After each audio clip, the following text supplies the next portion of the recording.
The latest death toll has hit 91 from the Texas floods, and it is going to still climb because there are still a couple of dozen people missing. So at least 91 people are dead and 75 coming out of Kerr County. They are still searching for dozens of people, and at least 27 girls and staff from Camp Mystic were among the dead. Storms are expected for the next 24 to 48 hours, so this is not over yet. Now, Trump, who said he was getting rid of FEMA and who keeps denying FEMA funds for other states, is actually going to give money to Texas. And it's probably because of the optics of the victims, and the fact that he happened to sign the one big beautiful BS of a bill on the 4th of July and this disaster struck. This should foreshadow what is to come. There are going to be so many cuts that are going to harm the American public. And many of these people in Kerr County, these people voted for Donald Trump. And the optics of it, especially the fact that so many of the victims were young white girls, that is going to play a part with the fact that Donald Trump is going to come through and write the check and help out Texas. And don't act like the optics of who died and the pictures that were plastered over the news is not playing a factor in Donald Trump giving money and FEMA funds to Texas. Because literally just a few weeks ago, Arkansas asked for money. Tennessee, Kentucky asked for money. FEMA funds for Georgia were denied. Continuing cleanup FEMA funds for North Carolina were denied. But this is different. All of those other states that I just mentioned were also red states, but they still got denied. Trump said, you states are going to have to figure it out. Now, going forward, is he going to pick and choose which states he decides needs funding for these catastrophes? This is the same road, a road without the flood and a road with the flood.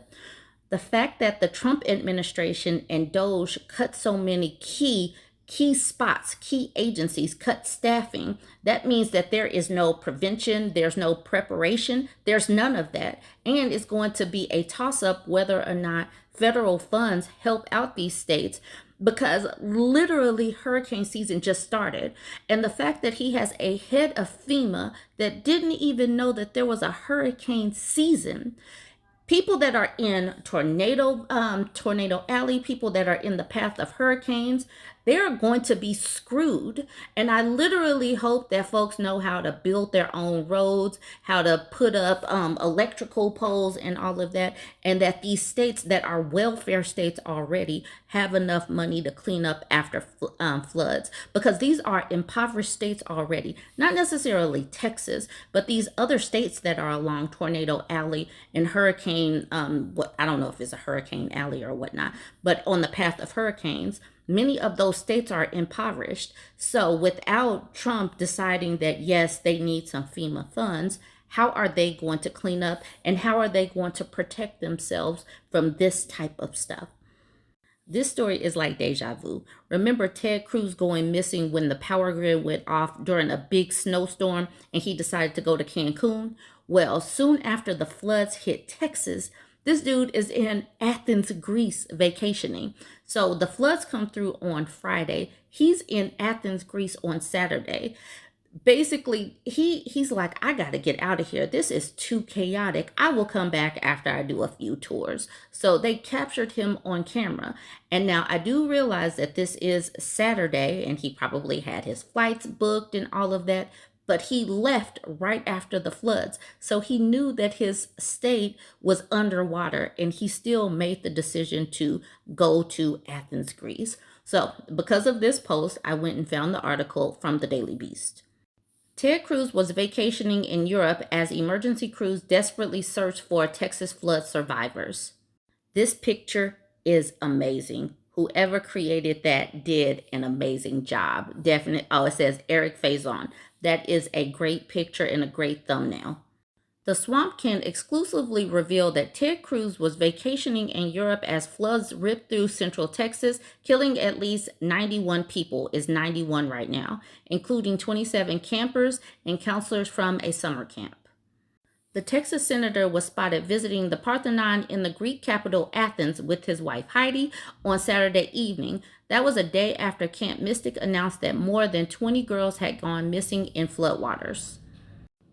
While Cruz admired the Doric columns of the 5th century BC ancient Greek temple, emergency workers were still searching for summer campers and families caught in flash floods that cascaded through Texas Hill Country and inundated the Guadalupe River.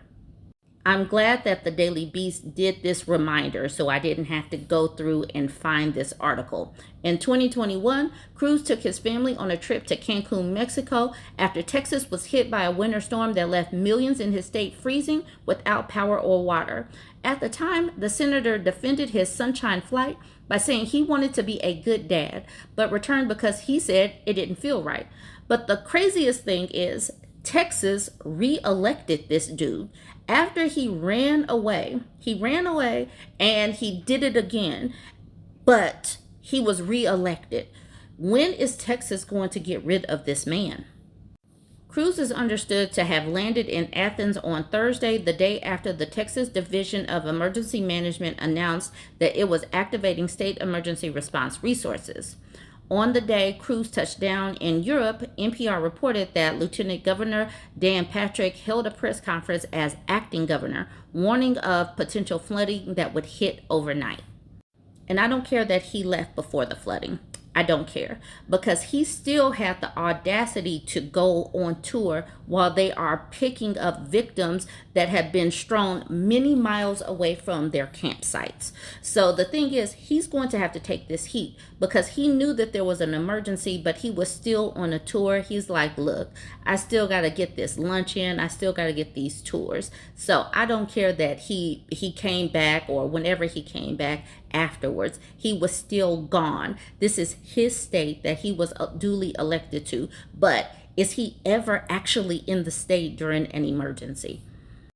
On Saturday, July 5th at about 6 p.m. local time, more than 24 hours after the Guadalupe River burst its banks, Cruz and his wife were spotted by a swamp, spy lining up outside the iconic tourist site. He was with his family and a lone security guard, said an eyewitness at the Parthenon. As he walked by us, I simply asked, 20 kids dead in Texas, and you take a vacation? He sort of grunted and walked on. His wife shot me a dirty look, then they continued on with their tour guide. It is believed that Cruz didn't get a plane back to San Antonio until Sunday. Cruz's office said it had no comment on the trip. Now, this story is crazy. Grok, Elon Musk AI, lays these debts at the feet of Donald Trump and DOGE. So Claude says, yep, and this story is from a couple of days ago. These screenshots are from 2 days ago before the death toll updated. So Claude says, yes or no, did 2 dozen young girls die in Texas flooding in part because of Trump gutting NOAA and the National Weather Service? And then this person named RP tags in Grok. And Grok says, yes, Trump's 2025 cuts NOAA and the National Weather Service funding by 30% and staff by 17%, impairing forecast accuracy. Warnings underestimated rainfall, contributing to inadequate alerts for flash floods that it took out 24 people, but now we're up to 91, and left 27 campers and counselors gone, presumed to be dead. Charmaine says, Grok has proven itself to be a hardcore lefty, so disappointing. And then Grok says, I'm not lefty, I'm fact-driven. Multiple sources confirmed Trump's 2025 DOGE cuts NOAA and NWS funding by 30% and staff by 10 to 17%, leading to flawed forecasts that worsened the Texas floods, where more than 91 people have died. It says, truth isn't partisan. And then Charmaine says, Trump's cuts worsened the Texas floods? Really, Grok? You don't think you're being biased with this take? I was reading through this thread, and these people were really upset that Grok was giving these facts and these data points. And so Professor Malcolm says, Grok is really kicking y'all's butts right now. And then Wilma says, tell the whole story. Tell the people when these cuts took effect. So he wants to make sure that we know that some of these cuts are coming in 2026. But let's not act like DOGE and Trump didn't just come through and slash. Whoopsie, I got cut off. I said, don't act like Trump and Doge didn't just come through and slash funding and slash jobs. And that is directly impacting their ability to make these forecasts in real time. So Grok responded to that person named Wilma, who said, tell the truth. When do these cuts take effect? And to that, Grok says, Trump's fiscal year 2026 cuts are effective October 1st, but they were preceded by 2025 reductions. NOAA aligned spending early, slashing 600 jobs and data tools by June, and that's per Politico and Axios. This degraded July flood forecast per experts, and then he gives the sources. And this person, 1984 is today, says, Grok, why are all your sources left leaning? That's going to skew your analysis. And then Grok says, fair point on source diversity. I cross-checked with right-leaning outlets, such as Fox and Breitbart, but they lack coverage disputing the link. Consistent reports from USA Today, CFR, and ex-NOAA chiefs affirmed that 30% cuts impaired forecasts, delaying Kerr County warnings and contributing to 24 deaths, but now 81. Bias assumed, but facts align across the spectrum. Fox News, all of these right-leaning news, and I'm gonna put that in quotes, news outlets do not report. Trump and these other right-leaning news outlets don't report on these things because it would upset Trump and it would make Trump and Doge look bad. So you can't do that if you are the propaganda arm of Donald Trump and this regime. All right, y'all, let me know what you think about all of this. Join the conversation. Don't forget to like, comment, and share.